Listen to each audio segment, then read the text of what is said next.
എല്ലാവർക്കും നമ്മുടെ പുതിയൊരു വീഡിയോയിലേക്ക് സ്വാഗതം. നമ്മുടെ നാട്ടിലൊക്കെ കുറച്ച് ദിവസത്തേക്ക് മഴ മാറി നിന്നുവെങ്കിലും വീണ്ടും നന്നായിട്ട് തന്നെ മഴ പെയ്യുവാൻ തുടങ്ങിയിട്ടുണ്ട്. ഇന്ന് രാവിലെ നമ്മൾ എഴുന്നേറ്റപ്പോൾ തന്നെ നല്ല മഴയുണ്ടായിരുന്നു. മഴയൊന്ന് തോർന്നപ്പോൾ നമ്മൾ പതിവ് പോലെ ചായയൊക്കെ എടുത്തുകൊണ്ട് പുറത്തേക്ക് വന്നിരുന്നു.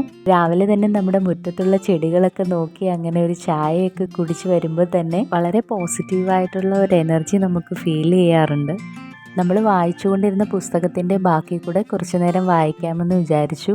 അശ്വതി തിരുനാൾ ഗൗരി ലക്ഷ്മി ഭായി രചിച്ച മഹത്തായ ഭാരതീയ അനുഭവം എന്ന പുസ്തകമാണ് നമ്മൾ വായിച്ചുകൊണ്ടിരുന്നത്. അങ്ങനെ കുറച്ച് ദിവസങ്ങളെടുത്ത് നമ്മൾ ഇന്ന് ഈ പുസ്തകം കംപ്ലീറ്റ് ആയിട്ട് വായിച്ചു കഴിഞ്ഞു. ഇന്ന് നമുക്ക് കുറച്ച് അമ്പഴങ്ങ കിട്ടിയിട്ടുണ്ട്. അപ്പം അത് എപ്പോഴും ഒന്നും നമുക്ക് കിട്ടുന്നതല്ല. അപ്പം നമ്മൾക്ക് അത് വെച്ചിട്ട് ഒരു മീൻകറി വെക്കാമെന്ന് വിചാരിച്ചു. അങ്ങനെ നമ്മുടെ അടുക്കളത്തോട്ടത്തിൽ വന്ന് മീൻകറിക്ക് വേണ്ട കുറച്ച് കറിവേപ്പിലയൊക്കെ നമ്മൾ ഒടിച്ചെടുത്തു. കറിവേപ്പില നമ്മൾ ഇങ്ങനെ ഒടിച്ചു കൊടുത്താൽ വീണ്ടും ശിഖരങ്ങൾ വന്നോളും. പിന്നെ നമ്മുടെ അടുക്കളത്തോട്ടത്തിൽ പച്ചമുളകൊക്കെ ഉണ്ടായി നിൽപ്പുണ്ട്. അപ്പം നമ്മൾ അതും 2-3 പിച്ചിയെടുക്കുവാണ്. പച്ചമുളക്, കാന്താരി, കറിവേപ്പില ഇങ്ങനെയുള്ള കാര്യങ്ങളൊക്കെ നമ്മുടെ വീട്ടിൽ തന്നെ ഉണ്ടെങ്കിൽ പെട്ടെന്നൊരു അത്യാവശ്യത്തിന് നമുക്ക് എടുത്തിട്ട് വരാം. അമ്പഴങ്ങ ചേർത്ത് നമുക്കൊരു അടിപൊളി മത്തിക്കറി ഉണ്ടാക്കാം. അതിൻ്റെ റെസിപ്പി കൂടി നമുക്ക് പങ്കുവയ്ക്കാം. അതിനായിട്ട് നമ്മൾ അരമുറി തേങ്ങ ചിരകിയതും ഒരു ചെറിയ കഷ്ണം ഇഞ്ചി ചെറുതായി അരിഞ്ഞതും ഒരു ചെറിയ തണ്ട് കറിവേപ്പിലയും 1/4 ടീസ്പൂൺ മഞ്ഞൾപ്പൊടിയും ആവശ്യത്തിന് മുളക് പൊടിയും കൂടെ ചേർത്ത് നമ്മൾ ചിരകിയ തേങ്ങ മിക്സിയുടെ ജാറിലിട്ടൊന്ന് ചതച്ചെടുക്കുന്നുണ്ട്. ഈ ഒരു കൺസിസ്റ്റൻസിയിലാണ് നമ്മളത് എടുക്കുന്നത്. നമുക്ക് വളരെ റെയറായിട്ടാണ് ഇങ്ങനെ പച്ച അമ്പഴങ്ങ കിട്ടുന്നത്. അപ്പോൾ കിട്ടുമ്പോൾ നമ്മൾ ഇതുപോലെ കറികളൊക്കെ ഉണ്ടാക്കും. ആവശ്യത്തിന് അമ്പഴങ്ങ നമ്മൾ കഴുകി അരിഞ്ഞ് വൃത്തിയാക്കി എടുത്തിട്ടുണ്ട്. ഇനി അത് മീൻകറി തയ്യാറാക്കുന്നതിനുള്ള ചട്ടിയിലേക്കിട്ട് നമ്മൾ ചതച്ച് വെച്ചിരിക്കുന്ന തേങ്ങയും 3-4 പച്ചമുളകും ചെറിയുള്ളി 8 ചതച്ചെടുത്തതും ആവശ്യത്തിന് ഉപ്പും കറിവേപ്പിലയും വെള്ളവും കൂടെ ചേർത്ത് നന്നായിട്ട് ഇളക്കി യോജിപ്പിച്ച് നമുക്ക് മീൻകറിക്കുള്ള അരപ്പ് തയ്യാറാക്കാം. തേങ്ങ അരച്ച് നമ്മൾ മീൻകറി വെക്കുമ്പോൾ കുടംപുളി ഉപയോഗിച്ചും മാങ്ങയിട്ടുമൊക്കെ വെക്കാറുണ്ടല്ലോ. അപ്പോൾ അതുപോലെ തന്നെ നമുക്ക് അമ്പഴങ്ങയിട്ടും ഇരുമ്പമ്പുളിയൊക്കെ ഇട്ടും വെക്കാൻ പറ്റും. നമ്മുടെ നല്ല പച്ച അമ്പഴങ്ങ തേങ്ങ അരച്ച് മീൻകറി വെക്കുമ്പോൾ അതൊരു പ്രത്യേക ടേസ്റ്റാണ്. നമ്മൾ കഴുകി വൃത്തിയാക്കി വെച്ചിരിക്കുന്ന മത്തി നമ്മുടെ ഈ അരപ്പിലേക്ക് നമ്മൾ ഇട്ട് കൊടുക്കുകയാണ്. നമ്മളിവിടെ അമ്പഴങ്ങയിട്ട് മീൻപീരയാണ് തയ്യാറാക്കുന്നത്. നമ്മുടെ ഇവിടെ മീൻ പറ്റിച്ചതെന്നാണ് ഇതിന് പറയുന്നത്. ഇനി നമുക്ക് കുറച്ച് സമയം നമ്മുടെ മീൻ അടച്ചു വെച്ച് വേവിക്കാം. ഏകദേശം നമ്മുടെ മീൻകറി വറ്റി വന്നിട്ടുണ്ട്. കറി ഇതുപോലെ വറ്റി വരുന്ന സമയത്ത് നമുക്ക് അതിലേക്ക് കുറച്ച് വെളിച്ചെണ്ണയും കൂടെ ചേർത്ത് കൊടുക്കാം. കൂടാതെ കുറച്ച് കറിവേപ്പിലയും കൂടെ ചേർത്ത് നമുക്ക് നമ്മുടെ മീൻകറി അടച്ചു വയ്ക്കാം. മീൻ വെന്തതിന് ശേഷം നമുക്ക് കറി അടുപ്പത്ത് നിന്ന് ഇറക്കാം. വളരെ രുചികരമായിട്ടുള്ള ഒരു കറിയാണിത്. അങ്ങനെ അമ്പഴങ്ങയിട്ട് വെച്ച മത്തി പറ്റിച്ചത് തയ്യാറായിട്ടുണ്ട്. കൂടാതെ നമ്മൾ കുറച്ച് മത്തി എടുത്ത് വറുത്തിരുന്നു. ഇന്നത്തെ നമ്മുടെ ഉച്ചയൂണിൻ്റെ പ്രധാന വിഭവം അമ്പഴങ്ങയിട്ട് പറ്റിച്ച മീൻകറിയാണ്. മത്തി വറുത്തതും വെണ്ടയ്ക്ക മെഴുക്കുവരട്ടിയും കൂടെ നമുക്ക് ഊണിൻ്റെ കൂടെ ഉണ്ടായിരുന്നു.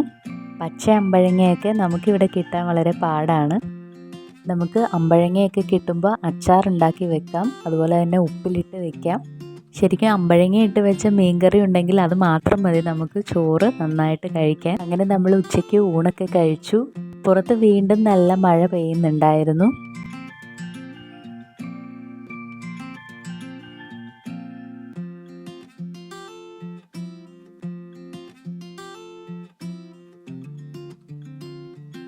ഇന്ന് മൊത്തത്തിലൊരു മഴ ദിവസമായിട്ടാണ് നമുക്ക് അനുഭവപ്പെടുന്നത്.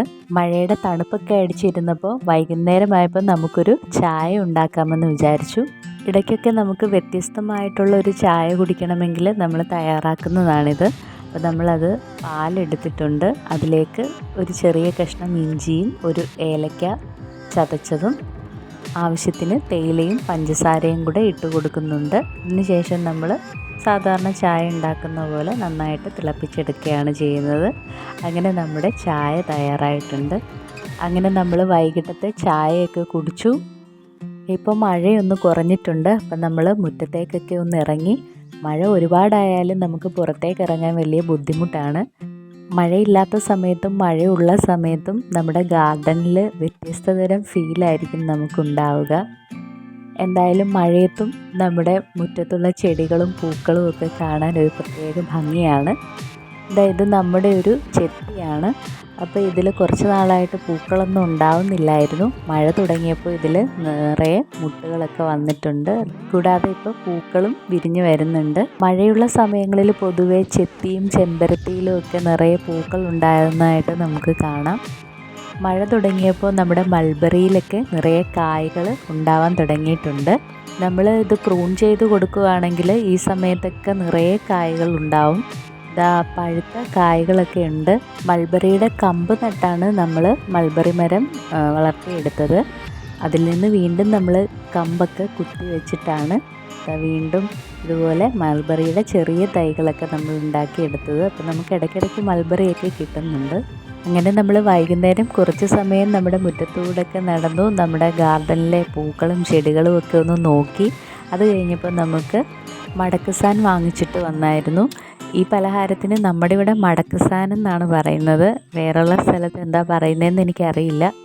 അപ്പം നമ്മൾ അതൊക്കെ എടുത്ത് വീഡിയോ ഒക്കെ എടുത്തുകൊണ്ടിരുന്നപ്പം നമ്മുടെ തമ്പൂട്ടൻ വന്ന് നമ്മുടെ കയ്യിലിരുന്ന പേനയും ബുക്കും ഒക്കെ വാങ്ങിക്കാനുള്ള ശ്രമത്തിലാണ്. ആൾക്ക് പേന, ബുക്ക് ഇതൊക്കെ കാണുമ്പം അതൊക്കെ കയ്യിലോട്ട് വാങ്ങിക്കാനായിട്ട് നോക്കും. അങ്ങനെ നമ്മൾ കുറച്ച് സമയം നമ്മുടെ തമ്പൂട്ടനുമായിട്ട് ചിലവഴിച്ചു.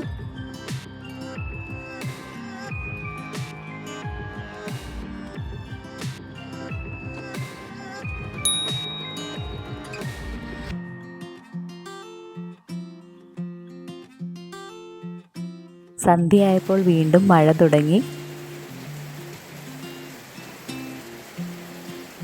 ഇന്ന് വളരെ മനോഹരമായുള്ള ഒരു ദിവസം തന്നെയായിരുന്നു. പുതിയൊരു വീഡിയോയുമായി വീണ്ടും കാണുന്നത് വരെ എല്ലാവർക്കും നമസ്കാരം.